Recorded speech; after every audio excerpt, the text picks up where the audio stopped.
Bonjour à tous, vous êtes sur CCTV français, c'est votre journal en direct de Beijing et voici tout d'abord les titres de cette édition.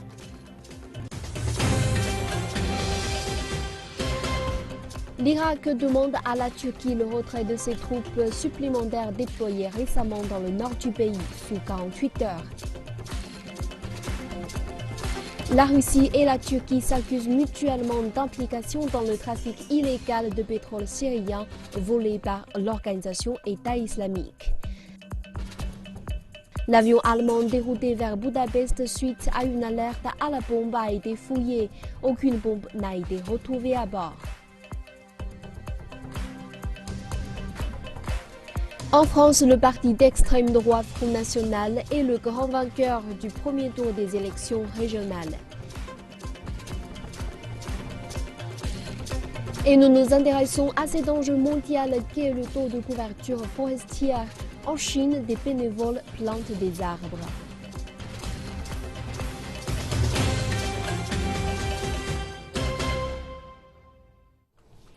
L'Irak a demandé à la Turquie de retirer ses troupes supplémentaires déployées récemment dans le nord du pays. L'Irak a par ailleurs déclaré que le retrait devrait commencer à partir de mardi soir. Une date butoir de 48 heures a été donnée par le Premier ministre Haïder al-Abadi dimanche dernier pour le retrait des troupes turques de la région près de Mossoul, la deuxième plus grande ville d'Irak. Par ailleurs, le gouvernement irakien a rappelé qu'il maintenait toutes les options ouvertes et notamment un recours auprès du Conseil de sécurité des Nations Unies. Lundi dernier, lors d'une conférence de presse, le ministre irakien des Affaires étrangères, Ibrahim al-Jafari, a déclaré que les conseillers et les instructeurs turcs en charge depuis des mois de l'entraînement des soldats irakiens dans les camps du nord du pays ne devraient pas se retirer. Il a par ailleurs indiqué que l'ultimatum concernait seulement les troupes supplémentaires déployées récemment sans aucune coordination préalable avec le gouvernement irakien. Le ministère russe de la Défense a accusé le président turc Recep Tayyip Erdogan et sa famille de profiter du commerce illégal du pétrole vendu par l'organisation État islamique en Syrie. De son côté, M. Erdogan dit que la Turquie a des preuves que des Russes sont impliqués dans ce même trafic.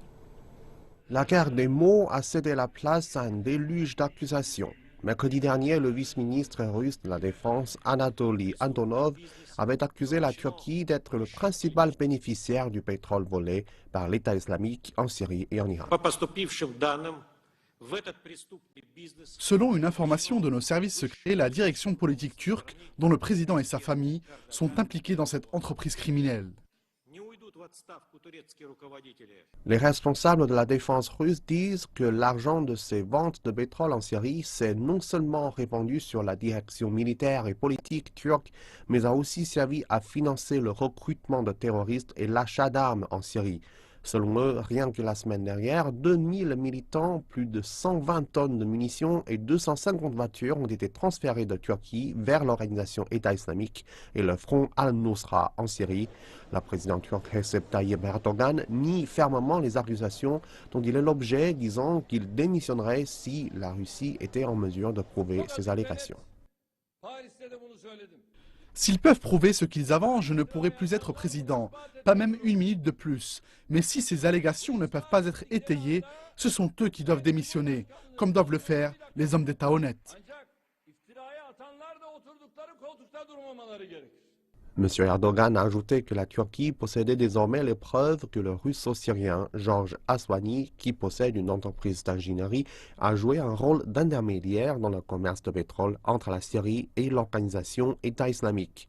Le président turc dit que les preuves montrent aussi que le russe Kirsan Ilumzinov, qui préside la Fédération mondiale d'échecs, a également pris part à ces activités de contrebande. La police a déclaré qu'elle n'avait découvert aucun explosif dans un avion de passagers allemand qui a été contraint d'atterrir à Budapest après une menace à la bombe. L'atterrissage d'urgence a eu lieu lorsque l'avion allemand, un Condor, a reçu une menace non spécifiée par téléphone. L'appareil était parti de Berlin et se dirigeait vers Hurghada en Égypte. Il a été contraint de rebrousser chemin depuis l'espace aérien serbe après l'alerte. L'incident survient un mois après l'attentat contre un avion russe au-dessus de l'Égypte, revendiqué par un groupe affilié à l'organisation État islamique. Le Kremlin a conclu qu'une bombe avait détruit l'avion et tué 224 personnes. Direction la France, où le Front National, parti d'extrême droite, est arrivé assez largement en tête du premier tour des élections régionales. Hier, Marine Le Pen, la dirigeante du Front National, s'est félicitée des résultats et a remercié ses soutiens au cours de la conférence de presse. La réalité, c'est que le Front National enregistre la confiance des Français de plus en plus, élection après élection, et qu'il n'y a, pour peu que, encore une fois, on ait la capacité d'analyse et le contact avec le peuple, aucune surprise dans le résultat d'hier. Cette confiance va continuer à grandir. Marine Le Pen a déclaré que les électeurs français sont de plus en plus favorables à l'extrême droite à cause du désintérêt du Parti socialiste au pouvoir vis-à-vis du peuple. Les socialistes ont dit qu'ils se retireraient du second tour le 13 décembre dans le nord et le sud-est de la France, où ils ont terminé à la 3e place, pour empêcher le Front National de gagner. Avec plus de 98% de votes comptabilisés, le Front National est certain d'avoir emporté environ 28% des votes sur l'ensemble du pays.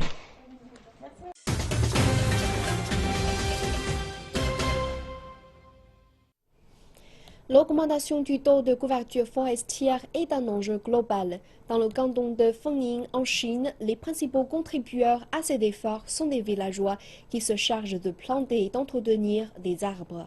La mise en place d'un marché de dioxyde de carbone vient récompenser leurs efforts. Les villageois de Daohe ont désormais une motivation financière à l'extension de leur zone forestière. Chaque tonne de dioxyde de carbone absorbée par leur forêt leur fait réaliser des gains issus de la bourse de l'environnement de Beijing. La dernière transaction en date leur a ainsi rapporté 2,5 millions de yuan, soit près de 400 000 $. Nous vendons du dioxyde de carbone, cela va au-delà de nos rêves les plus fous. Chaque mètre cube de forêt est capable d'absorber 1,8 tonnes de dioxyde de carbone et la ferme forestière peut vendre ce quota tous les 5 ans pendant 20 ans. Ici, les températures sont trop basses et ne conviennent pas particulièrement à la croissance des arbres. Travailler à les faire grandir afin de générer un revenu régulier est une solution idéale. Le prix est fixé par un mécanisme de marché et varie donc chaque année. Pour la ferme forestière de Tiansongba, il est d'environ 40 yuan par tonne. La taille des arbres est également mesurée et prise en compte. Plus les arbres sont grands et plus ils absorbent de dioxyde de carbone. Les revenus pourraient donc être supérieurs si nous les vendons plus tard. Yu envisage d'allouer de plus en plus de terres aux fermes forestières, et ce d'autant plus depuis que la transformation d'un terrain en forêt est devenue une activité profitable. Une page économie. La Chine va mettre en place un coupe-circuit pour les marchés financiers à compter de l'an prochain. Les autorités affirment que cela permettra de garantir la stabilité du marché. Selon un communiqué conjoint récemment publié par les principales places boursières chinoises, une hausse ou baisse de 5% de l'indice CSI 300, le principal indice chinois, déclencherait une suspension de 15 minutes de transactions boursières, actions, obligatoires et contrats à terme, tandis qu'un mouvement de 7% conduirait à une suspension pour le reste de la journée.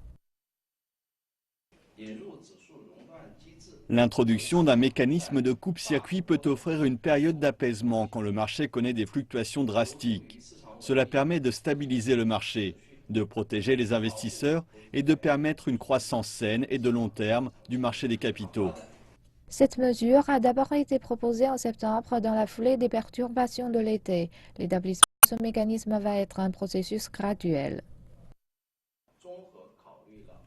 C'est une nouvelle mesure pour le marché chinois. Le plan actuel prend en compte la complexité et la faisabilité des règles. Il est basé sur l'expérience mondiale et la situation du marché chinois. Les mécanismes de coupe-circuit sont une pratique courante sur les marchés développés. Les États-Unis ont instauré un tel mécanisme après le crash de 1987. Une chute de 7% de l'indice SP500 déclenche une suspension de 15 minutes de la bourse new-yorkaise. Depuis l'assouplissement en octobre de la politique de l'enfant unique en Chine, de nombreuses compagnies d'assurance proposent de nouveaux produits. Ces polices d'assurance sont en effet adaptées aux familles ayant fait le choix d'avoir un deuxième enfant ou encore aux mères qui attendent leur second bébé. Certaines compagnies ont même pris la décision de ne pas facturer ces services. Mère d'une fille âgée de 2 ans, Liu Xiaoxin est aujourd'hui enceinte de 4 mois. Après la naissance de son premier enfant, elle avait souscrit 2 polices d'assurance pour sa fille. L'une d'entre elles est une assurance santé non lucrative qui prend en charge les frais d'hospitalisation.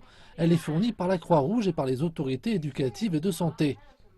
Cette mère de famille ne paie que 80 yuan par an et en cas d'hospitalisation de sa fille, elle ne devra débourser que la moitié des frais. L'autre police d'assurance est une assurance invalidité ou maladie.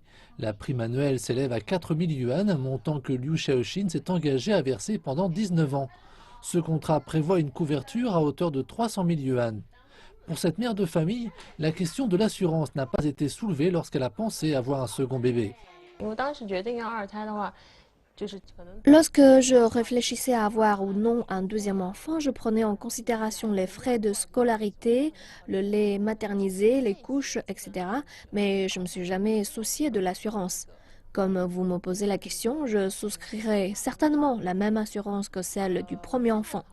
Peut-être que j'achèterai une assurance éducation, car les 2 enfants auront 3 ans d'écart et à un moment, il nous faudra payer beaucoup de frais scolaires.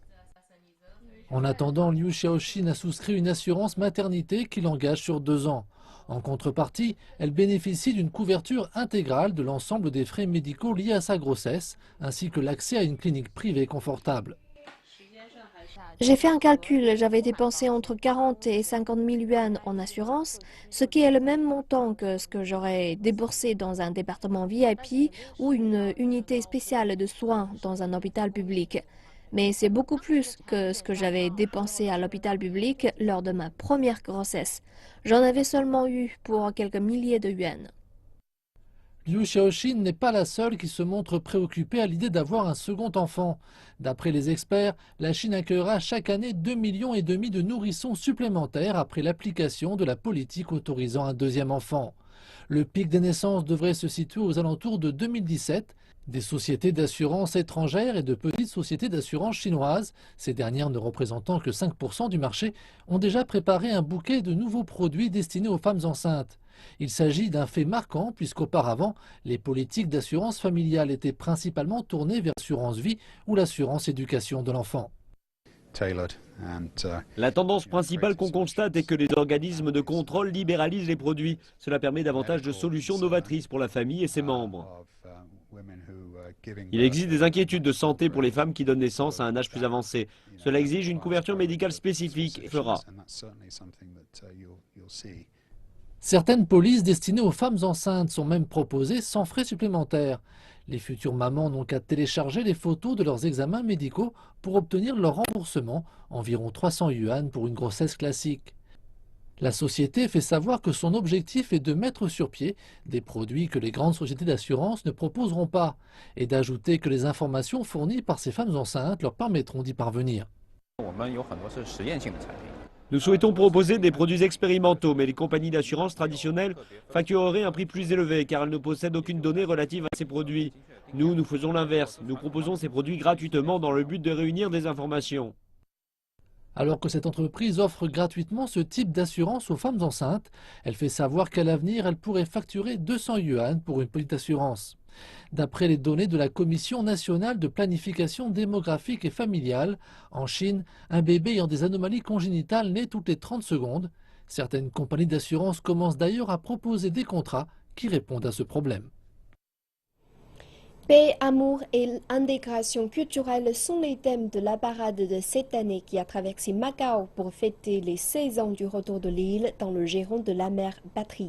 Cette année marque également le 10e anniversaire de l'obtention par le Centre historique de Macao du statut de patrimoine mondial de l'humanité.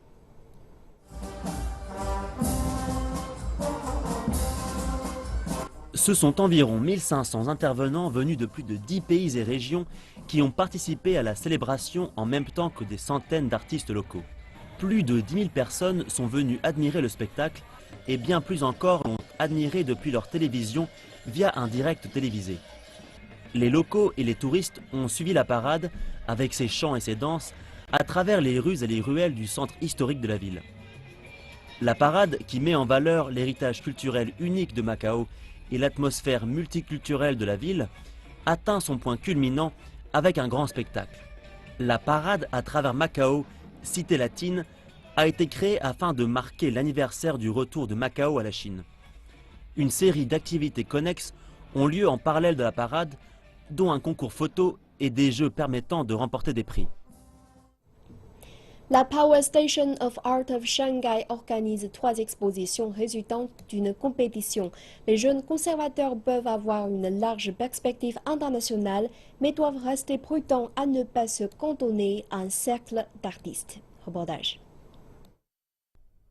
Les juges du musée ont sélectionné 3 équipes victorieuses sur plus d'une centaine de propositions et de jeunes conservateurs ont transformé leurs propositions en de véritables expositions. Résultat, les visiteurs peuvent voir davantage d'installations artistiques dans lesquelles s'engager et moins de plateformes traditionnelles telles que les peintures et autres photographies.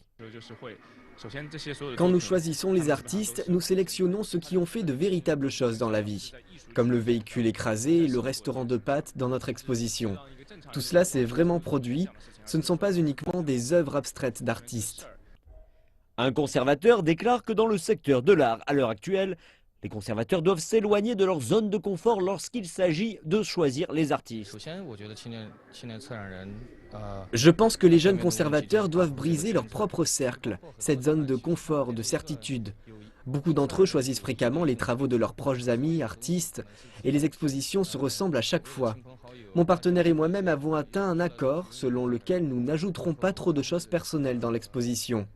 Nous ne sommes que des transporteurs d'artistes pour aider et faire venir de bonnes œuvres d'art dans un espace adapté. Je pense que les jeunes conservateurs aiment travailler les eaux, mais les conservateurs plus âgés se concentrent davantage sur les bonnes œuvres d'art. C'est là la grande différence entre eux. Selon moi, c'est lié à l'âge et l'expérience.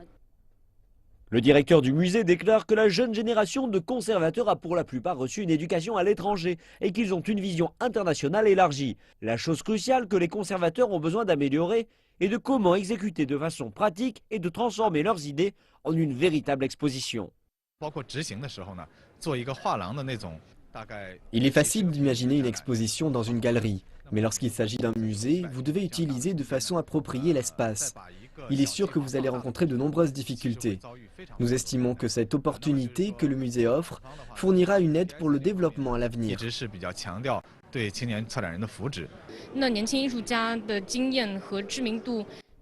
Je pense que dans l'industrie de l'art en Chine, la réputation et la popularité d'un artiste sont encore les éléments clés lorsque les conservateurs vont choisir des œuvres. Donc j'espère que davantage d'opportunités comme celle-ci se présenteront, car l'art a lui-même besoin de fraîcheur. Le directeur du musée indique également que la Chine a besoin d'organiser davantage de compétitions pour les jeunes conservateurs et pas que pour les jeunes artistes.